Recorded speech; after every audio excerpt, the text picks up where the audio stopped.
Hello, my friends, my dear audiences. Welcome to the show, Jack Chow on East West with G&E TV.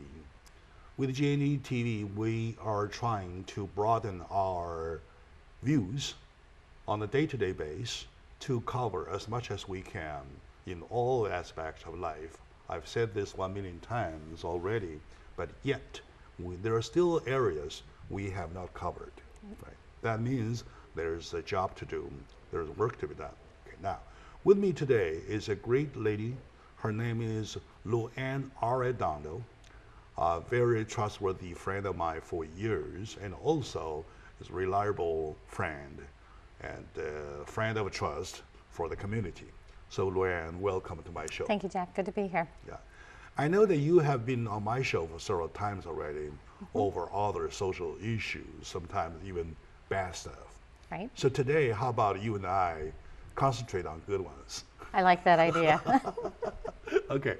Now, Luanne Arredondo started as a business person herself, right? And the business, LABC, Los Angeles Business Consultant, is getting expanded within a very, very, very short time due to her vision, due to her efforts, due to her hard working, everything, right? So I have a question. Sometimes I see you bring some artists to a deal. Right. Sometimes you help people sell a script, right? Sometimes you bring tons of money to put up a building, such as in San Diego, right? Sometimes you sell a big piece of land to somebody who has the money. Right. And then you are about to swear in for the existing governor of the 5300 district of Rotary International. Right. So what are you? Who are you? What do you do exactly? You're everything. I do a little bit of everything, and it's part of the culture of LA Business Consultants. One of the foundations in which I set it up was to create a broad-based consultancy firm that could take humanitarian efforts and take the capital efforts of scripts and film and all the media that we use in business and bring them together to create broad understanding. So much like G&E Television and EDI Media does to bring cultural understanding, is what LA Business Consultants does. And also I noticed the last few times we're talking about philanthropic stuff, right? Right. And you were involved in that area too. Right. It is everything. Right. So if we want to give a definition to what you do though, is there a word for that? Change management. Change management. Anything that requires change or anxiety or stress, people will call on me to help eliminate the stress of the transaction. Oh, you help people getting loans. Not Don't quite forget that loans. part. Well, some loans, depending on what the project is for, but it's Okay. actually in the realm of fund development. So if somebody needs money or help to fund a script or fund a book writing, or maybe it's capitalization for a business that rather than go out of business, they just need a little bit of money to keep them open, then they'll call on my firm to help them figure out a way to do that. I see. So it's a little bit of everything. Would that be a smart way to try to understand your business and your activities from a conceptual perspective rather than deal to deal, which later we'll touch, of course, right? Now, the concept, if we take a conceptual approach, what is that build in your mind to go so unrelentingly, so to be so successful? What is the foundation? I think it's resolve. I've noticed that when I go to workshops or I go to symposiums or I talk with individuals that have achieved a great deal as part of like a mentoring process, I've always been told, dream big, dream big, dream big. And growing up, my father and my grandfather would say, never dream. Do not go into this world dreaming, because it gives you a reason to accept failure. It was just a dream, so it's okay to fail. By the way, so it's resolve. Please allow me for a little insertion. I understand that you were from a noble family.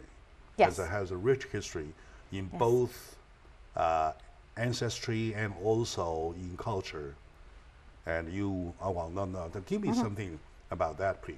Okay, sure. My great-grandfather is Castilian from Spain, and when he came across into the United States, he ultimately he delved into politics. I see. And he became the second governor of the state of New Mexico. Wow. And so I grew up politicking, shaking hands, and learning at a grassroots level what it meant to take care of a community. Because we got to take care of the state as a whole. The legacy is there. Absolutely. Right? Absolutely. The legacy of putting hands together is there. Yes. And also the connections are there. Absolutely. Right? Contacts are there. They have come with the years. So that's why I know exactly. I find out. That's why you go to Albuquerque all the time. Right. Right. I'm trying to build the relationship. One of the legacies of the family is that it's important for us to carry on our grandfather's legacy in politics and helping those that can't help themselves, whether it's at a political level, a social level, or a humanitarian level. And so I'm constantly back and forth to Albuquerque working on projects there as well. Of course, of course. And to people in New Mexico, though, of course, they welcome the granddaughter of the former governor. And according to American tradition, a governor remains a governor ever in history, right? Absolutely. So the governor's granddaughter, and trying with an effort so recognizable, so positive to bring efforts together, to bring money, to put money together, to put hands together, to put thoughts together. So those are very positive things. That's why I would say that you started on a very solid ground. Am I right? I believe so. I'm very blessed to have had a great childhood, loving parents, and parents that taught me not just right from wrong, but taught me how to take care of myself and take care of others, and to always take the high road. Remember there's one time, it was at over tea or over coffee something, we talked about, we exchanged some ideas about the Chinese tradition, family tradition, and the New Mexicans family traditions. I call you New Mexicans. Right. So can you share some of the points with my audience? I believe among my audiences, there are quite a few who are from China, being Chinese American, right? So they may find themselves alone. As a matter of fact, they're not alone. They're not the only one, right? So let them know, please. Okay, so well, from the Castilian background, a lot of the traditions came with the family, and it included things as little as how you greet an individual, to be able to look somebody in the eye and with sincerity really have pleasure in meeting them. It was also in terms of protocols and how you sit at a dinner table, who's to your left, who's to your right, and protocols in how you transact business and the relationships you build. So a lot of those have stayed with me over the years, and the challenge now is trying to instill them in fifth and sixth generation of children that have been so immersed in American culture that it starts to lose a little bit. And that's the challenge of this is okay to change and modify and adapt, but stay strong in these regards, because that's what creates stronger relationships. You know, there's one school that insists that we all belong to one ancestor. Reason being that before the land became apart, we were on the same piece of land. At least somebody walked over in the early history of human evolution, walked from that piece of land to this piece of land. As a matter of fact, due to the sunlight, due to the temperature, due to water and everything, our faces might look different. But matter of fact, this one school insists that we have the same tradition, we have the same family. And the fact to prove it that we have the same tradition, or at least a similar tradition, right? I agree. So last time when you mentioned about who sits where on the dinner table, that really amazed me. We exactly have the same thing back home. Right. So at least one thing for sure, fees are not on the table. Right. Feet are not on the table. Fees. And you should always be facing in a dinner situation or in a relaxed situation, you should always be facing the door. And the belief is that as people enter or leave a room, it's up to you to kind of monitor that. How about trust? When you see a strange face, a person who you think you're going to end up doing business with at the first handshake, do you think you lay 100% trust in him or her?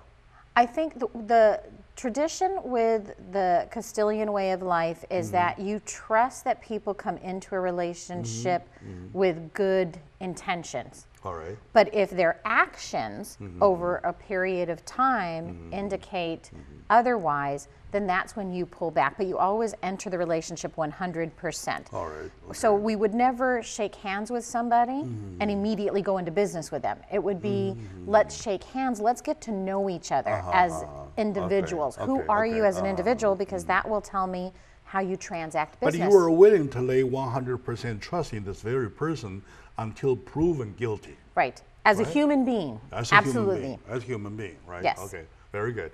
So the reason I'm asking, I'm touching this base is I want to get to the conceptual facts about doing business as a business consultant. Okay. You know, in doing business, lots of people are talking about the fact that without the money you can't do a thing.